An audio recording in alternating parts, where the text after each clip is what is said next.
Hello সবাইকে, সবাইকে রাধে রাধে। সবাই কেমন আছো? আমিও খুবই ভালো আছি ঠাকুরের কৃপায়। তো আজকে গেছিলাম একটু গড়ানহাটাতে কিছু জুয়েলারি কালেকশন দেখতে। তো ওখানে অনেক রকমের জুয়েলারি ছিল, মানে A to Z তোমরা কী নেবে মানে সব। তো আমি এই দোকানটা আগেরবারও এসেছি, এবারও এসেছি। তো কিছু জুয়েলারি নিয়েছি, পায়ের তোড়া বলতে পারো। দেন নিয়েছি হচ্ছে একটা মুটুকের এত ভ্যারাইটি, এত কালেকশন ছিল, মানে বেশি দেখলে মনে হচ্ছে যে না এটা নিয়ে ওটা নিয়ে, ওই জন্য বেশি দেখিনি। যেটা পছন্দ হয়েছিল আর ভালো ওয়েট ছিল, এগুলোর দাম নিয়েছিল 50 করে মেবি, আমার ঠিক মনে নেই। ওর আমি দাম নিয়েছিল 50-র মধ্যেই দাম ছিল। দেন আমি নিয়েছিলাম একটা হার, এটা পুঁতির হার আছে। তো আমি এরকম একটা হার চেয়েছিলাম যে আমি পরাবো তাকে যে আসছে। তো এই একটা হার নিয়েছিলাম। তো হার নেওয়ার পর চলে গেছিলাম নর্মাল হার নেবার জন্য। তো এই হারগুলোর তোমার দাম পড়েছিল 50-র মধ্যেই আছে।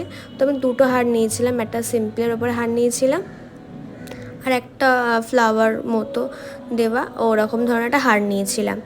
তো এই দুটো হার ওই সব অ্যাভারেজ 50-60-র মধ্যেই ছিল প্রাইসটা। দেন আমি চুড়ি দেখছিলাম, চুড়ি তো প্রচুর কালেকশন, মানে পায়ের কঙ্কন থেকে শুরু করে হাতের কঙ্কন থেকে শুরু করে সব কিছু ছিল। তো আমি একটা পায়ের নুপুর টাইপের নিয়েছিলাম। তো এই যে পুরো আমার জিনিস। অ্যান্ড লাস্ট একটা বাঁশি নিয়েছিলাম বড় দেখে। তো খুবই সুন্দর বাঁশিগুলো কালেকশন ছিল, এগুলো 89 করে পড়েছিল। তো এই হয়েছে আমার পুরো শপিং। এখান দিয়ে প্রায় সেই জিনিস অলরেডি কমপ্লিট হলো।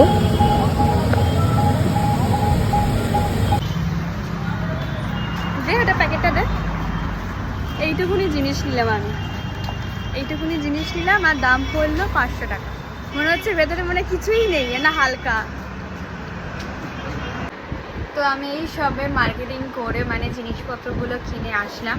আর একটা জিনিস তোমাদের দেখানো হয়নি, তো আমি এরকম একটা চুল কিনেছি, নর্মাল লম্বাই চুল। তো এই চুল দিয়ে একটা সুন্দর আমি জিনিস বানাবো, সেটা পরের ভিডিওতে আসবে, তো দেখতে থাকো। তো চলো টাটা, এইটুকুনি। ভিডিওটা ভালো লেগে থাকে লাইক কমেন্ট শেয়ার, পেজটিকে সাবস্ক্রাইব করে দিও।